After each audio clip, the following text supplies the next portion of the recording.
kasih Tuhan.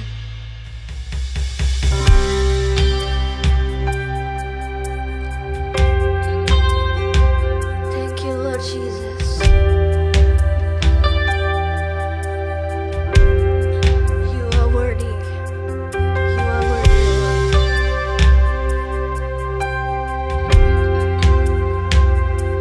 We want to worship you, Jesus.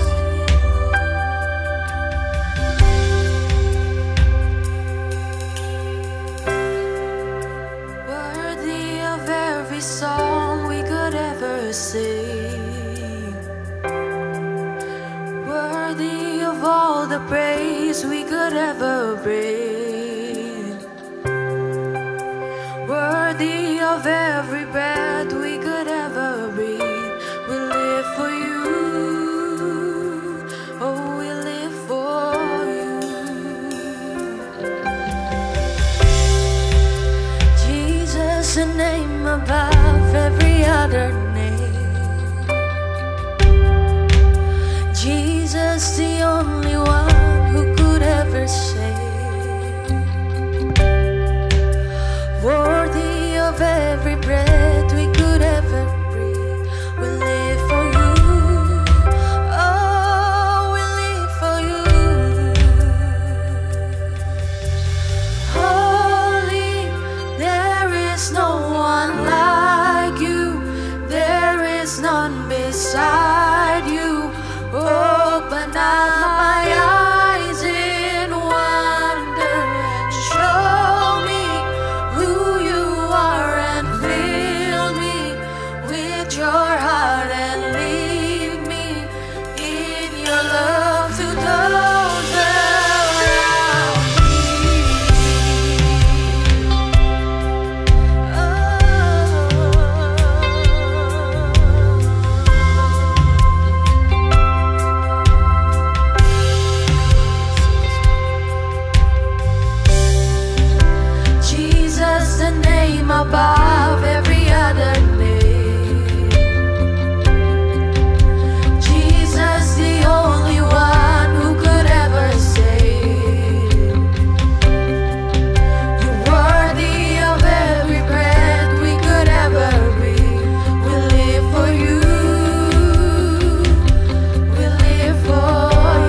kasih Tuhan.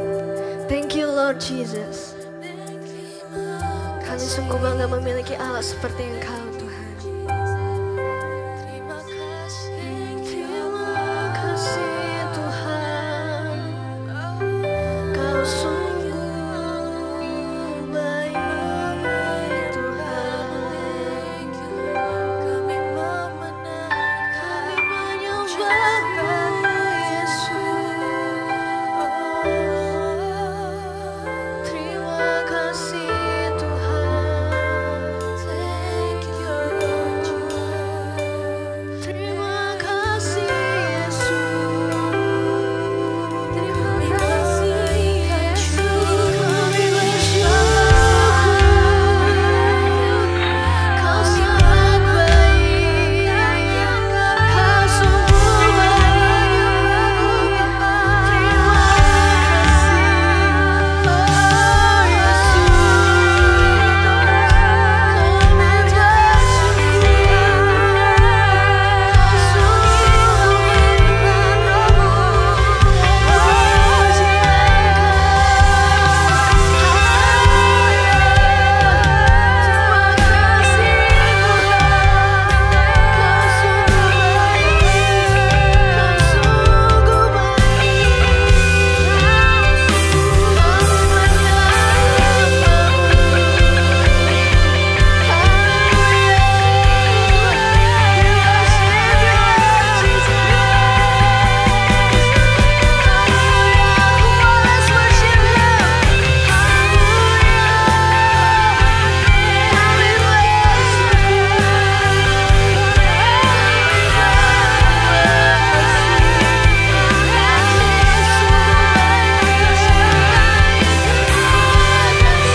Kami Hari ini Kak Novi akan sharing sebentar aja.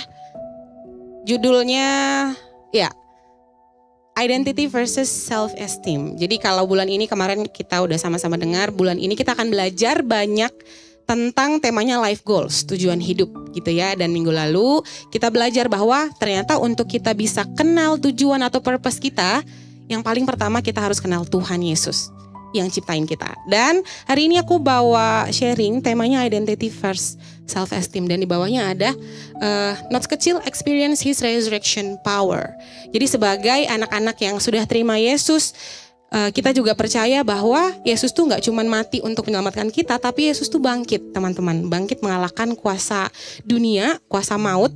Sehingga kita yang percaya kepada Yesus juga punya privilege untuk punya kuasa yang sama gitu ya. Dan hari ini kita mau belajar sama-sama tentang bagaimana kita seorang Kristen itu tuh mendasarkan hidup bukan berdasarkan keberhasilan dunia, tapi berdasarkan kuasa Kristus.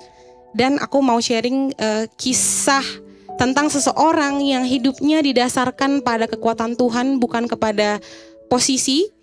Itu dari kisah Yonatan. Oke, tapi sebelum ke situ aku mau, kalau boleh ada yang jawab, aku mau tanya. Boleh next slide? Pertanyaan ini. Next slide. Iya, pertanyaan ini teman-teman. Menurut teman-teman, definisi keberhasilan itu apa dan tolak ukurnya apa? Kita akan belajar sama-sama. Sebelum aku simpulkan, jadi kita mau belajar tentang kisah 3 tokoh ini. Saul, David, and Jonathan. Saul itu adalah raja pertama yang diurapi Tuhan. At first dia itu sebenarnya orang yang humble, makanya dipilih dan diangkat gitu. Tapi ternyata seperjalanan waktu kepemimpinannya, Saul ini berubah, hatinya serong menjadi seorang yang greedy, yang congkak, yang serakah dan cukup keras kepala gitu, tidak taat kepada perintah Tuhan. Kemudian Yonatan itu adalah anaknya Saul. Boleh diikutin ya. Jadi Saul tadi raja pertama, Yonatan adalah anaknya Saul si raja pertama ini. Dan Daud adalah raja yang kemudian menggantikan Saul. Karena tadi Saul itu seorang yang ternyata waktu dia dikasih posisi, dikasih kepercayaan jadi raja, perjalanan waktu dia berubah, yang tadinya rendah hati jadi orang yang sombong, terus jadi keras kepala, dia tidak taat sama Tuhan dan bahkan jadi orang yang sangat serakah. Dia jadi jahat intinya gitu. Dan karena itu Tuhan tidak berkenan kepada Saul ini. Akhirnya Tuhan pilih penggantinya, yaitu Daud. Thank you. Nah, tapi sebenarnya teman-teman, kalau di zaman itu ya, sistem kerajaan tahu ya, di sistem kerajaan tuh orang yang meneruskan tongkat kerajaan adalah anak. Jadi raja akan turunkan kerajaannya kepada anaknya. So actually the next king should be Jonathan. Actually, tapi karena Tuhan tidak berkenan kepada Saul, God choose another man called David.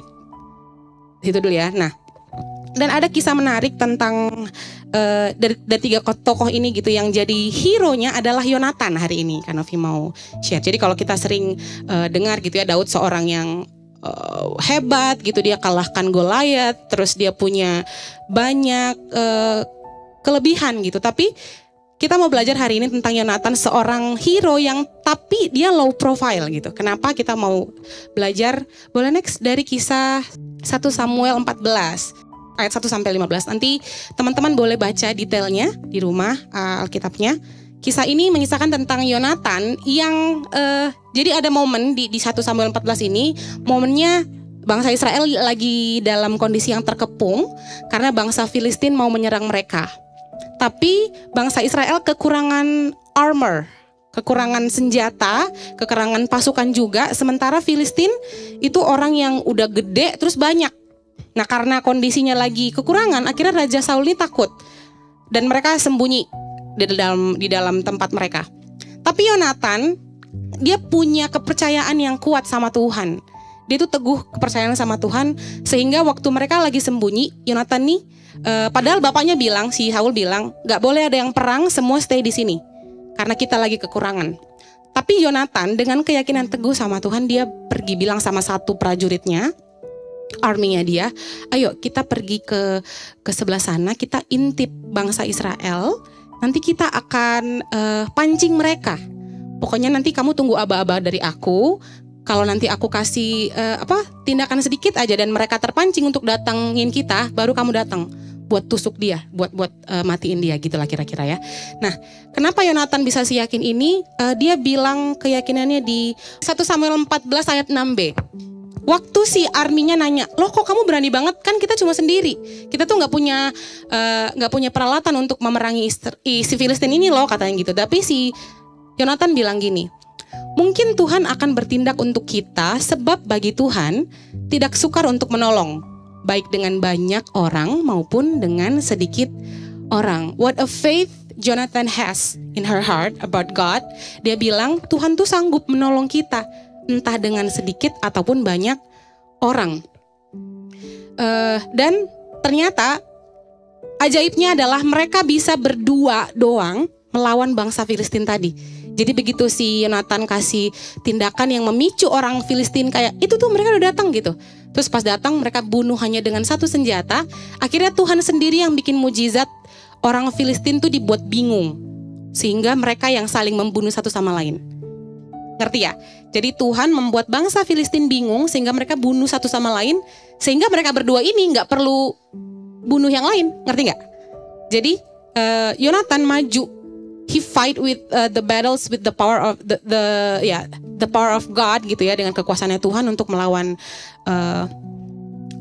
bangsa Filistin. Dan teman-teman, fun fact-nya adalah ternyata momen ini menjadi titik baliknya Yonatan. Jadi dia mengalami gila, ternyata Tuhan tuh baik dan dia mengasihi aku. Dia tuh peduli sama aku dan dia mau menyelamatkan aku. God shows his power to me, dan dia punya jadi iman untuk itu.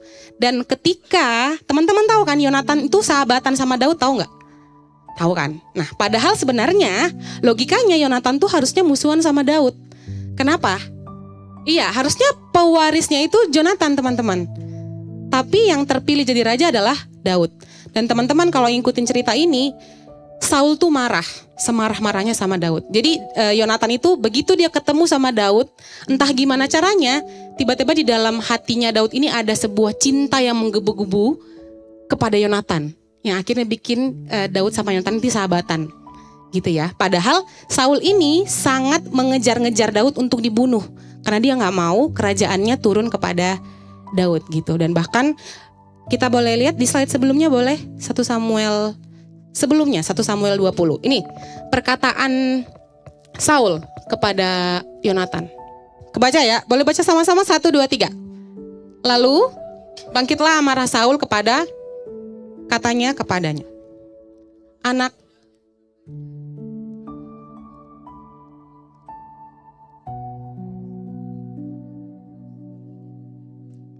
Oke, sampai situ dulu. Kanovi bikin jadi cerita. Dasar anak kurang ajar. Kenapa kamu bela sama anak Isai? Anak Isai itu Daud maksudnya ya. Bukankah itu yang akan jadi noda buat kau sendiri gitu. Kamu tuh yang harusnya menerima kerajaan. Kalau kamu selamatin Daud, kamu gak terima kerajaan gitu. Dia marah-marah. Bahkan gak cuma marah, Saul itu mengutuki anaknya, bahkan menghukum anaknya si Yonatan ini. Karena Yonatan memilih untuk bersahabat dengan Daud. Dia melindungi Daud dari bapaknya sendiri. Karena Saul itu pengen bunuh Daud gitu. Tapi Yonatan memilih untuk melindungi Daud. Kenapa? Karena dia punya keyakinan yang teguh sama Tuhan. Jadi gini ceritanya, kan dia punya bapak raja yang pertama yang hebat gitu. Tapi tahu-tahu Tuhan gak berkenan. Tuhan lebih memilih dan sayang sama Daud. Tuhan tuh sayang banget sama Daud. Tahu Daud kan? Daud itu yang bukan siapa-siapa. Dia seorang shepherd, gembala domba yang tadinya hidupnya di padang rumput gitu ya. Gak dikenal siapa-siapa, tahu-tahu jadi raja. Nah, Yonatan itu tuh gak punya kecemburuan dalam dirinya. Dia gak merasa insecure karena Tuhan lebih memilih Daud daripada dia yang jadi raja selanjutnya. Dia gak merasa insecure. Kenapa? Yang pertama, karena dia sudah mengalami perjumpaan pribadi dengan Tuhan. Yang tadi pengalamannya itu dia bisa menang melawan ribuan orang Filistin dengan hanya 1 prajurit.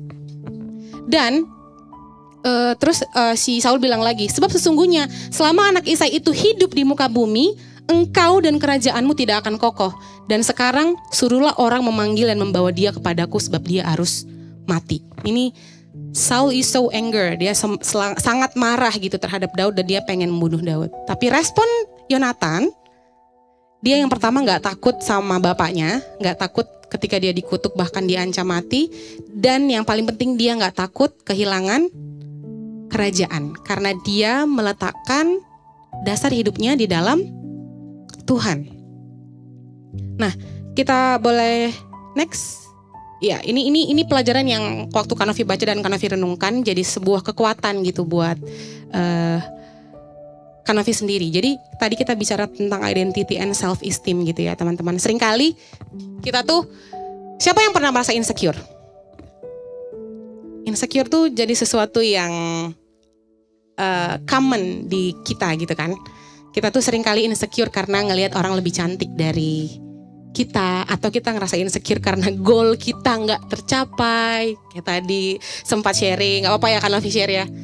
Ketika kita pengennya nilainya 95, ternyata gak dapet gitu. Kayak kita ngerasa jadi discouraged, jadi down gitu kayak. Banyak lah gitu ya. Kayak mungkin ketika kita gagal jadi orang kaya, misalnya kita udah usaha tapi kayaknya gak kaya-kaya gitu. Kayak Kanovi sampai sekarang gak kaya-kaya gitu. Ada momen kayak bikin, kalau Kanovi meletakkan itu tuh jadi sebuah kekuatan yang lemah gitu untuk bisa bertahan hidup. Nah gini kita baca sama-sama. Boleh 1, 2, 3. Sekalipun secara dunia Yonatan terlihat gagal, namun dia berhasil menghidupi tujuan hidupnya di dalam karya penyelamatan Allah terhadap bangsa Israel dan dunia. Jadi teman-teman, Yonatan tadi yang pertama dia gak dapat kerajaan, dan yang kedua dia mati secara tragis. Dia mati dibunuh di dalam perang, mati terbunuh. Padahal dia udah baik, udah lindungin calon raja, tapi dia akhirnya mati, terbunuh gitu di dalam perang. Tapi fun fact-nya, akhirnya Yonatan jadi seseorang yang punya jasa untuk melindungi Daud. Daud itu siapa akhirnya? Siapa sih Daud yang kalian kenal? Raja yang bagaimana? Yang pertama, setelah dia selamatin Daud, ternyata dia juga sekalian menyelamatkan bangsa Israel. Karena Daud berhasil mengalahkan bangsa Filistin dengan membunuh Goliat, ya kan? Jadi walaupun gak secara langsung dia selamatin bangsa Israel, dengan dia menyelamatkan Daud yang dipakai Tuhan pada akhirnya membunuh Goliat, itu Yonatan juga ikut di dalam cerita itu gitu untuk menyelamatkan bangsa Israel. Dan selanjutnya gak cuma menyelamatkan bangsa Israel, Daud itu pada akhirnya menjadi ancestor atau nenek moyang dari siapa tadi dengar? Dari Yesus. Yesus itu siapa? Juru selamat dunia. Oke? Ngerti ya? Jadi Yonatan ini dia berkorban atau dia turut taat sama perintah Tuhan untuk memilih, melindungi dan menjadi sahabatnya Daud yang pada akhirnya menjadi yang membawa garis keturunannya Yesus, sang penyelamat dunia. Gitu teman-teman. Walaupun pada saat itu kelihatannya dia gagal gitu. Dia gak terima kerajaan, dia matinya juga terbunuh, dia hubungan sama orang tuanya juga gak baik gitu. Dan yang terakhir ada quote dari seorang penulis. Boleh baca sama-sama lagi? 1, 2, 3. No man is a threat to God's purpose. Sekali lagi. 1, 2, 3. No man is a threat to God's purpose for you.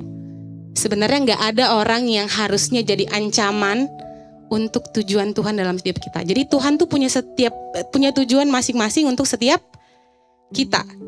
Walaupun dalam kenyataannya kalau kita ketemu sama orang, kelihatannya dia lebih berhasil dari aku, kelihatannya dia lebih cantik dari aku, kelihatannya hidupnya lebih baik. Atau waktu kalian misalkan di sekolah yang biasanya ranking 1, pas ketemu orang yang mungkin ranking 2, ngerasa ranking 2 ini sebagai ancaman yang harus aku fight, pokoknya aku gak boleh kalah dari dia misalnya gitu. Atau ada kamu yang suka sama seorang cewek atau cowok, terus ada yang lain gitu yang jadi ancaman, ngerasa pokoknya aku gak boleh lebih jelek dari dia gitu, pokoknya harus aku yang mendapatkan hati seorang itu misalnya gitu. Tapi ingat kata-kata ini gitu ya, no man is a threat to God's purpose for you. Jangan pandang seseorang yang menurut kamu lebih dari kamu sebagai threat atau ancaman. Karena ingat pada kenyataannya Tuhan tuh punya tujuan masing-masing untuk setiap kita. So tugas kita adalah mencari sebenarnya Tuhan tuh tujuannya apa buatku. Seperti Yonatan tadi, sekalipun dia bisa aja gitu gak fokus. Ya iya ya, aku harus ngikutin bapakku. Karena kan aku yang harusnya meneruskan kerajaan ini, bukan Daud. Aku harusnya juga ikut membunuh Daud. Tapi dia memilih untuk memilih Tuhan yang jadi pemimpin atas hidupnya, bukan bapaknya. Jadi dia bisa membedakan nih mana yang salah, mana yang benar, seperti itu. Oke, thank you. Kita tutup dalam doa yuk. Terima kasih Tuhan hari ini buat firman-Mu. Terima kasih buat kekuatan yang Tuhan sudah kasih buat kami, buat Yonatan yang sudah menjadi teladan buat hidup kami hari ini. Kami memohon biarlah kasih setia-Mu yang terus memulihkan setiap kami, menguatkan kami untuk kami bisa berjalan, menemukan apa yang Tuhan taruh menjadi tujuan atas hidup kami. Dan biarlah Tuhan Kau yang terus pimpin kami melewati setiap obstacles yang ada di depan kami, supaya kami terus bisa memilih yang benar dan menyelesaikan tugas yang Tuhan berikan untuk setiap kami ada di dunia ini. Terima kasih Tuhan, kami serahkan setiap kehidupan kami dalam tangan pengasihan-Mu dalam nama Yesus. Amin.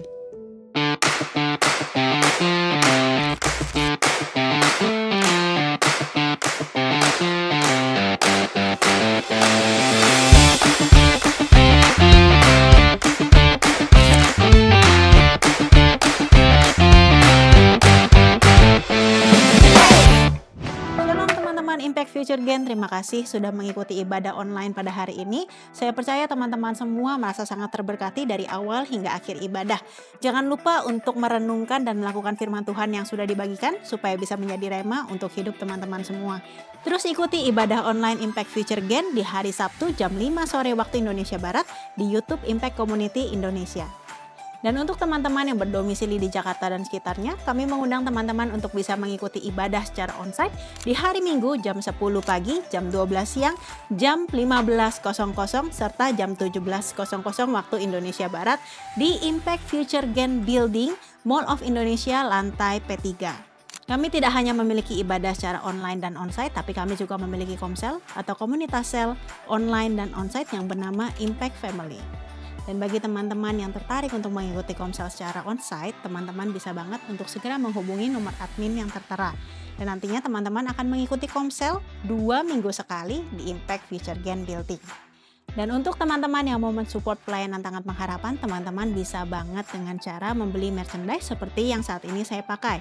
Teman-teman bisa cek ketersediaannya melalui e-commerce yang tersedia. Demikian pengumuman kali ini. Tuhan Yesus memberkati.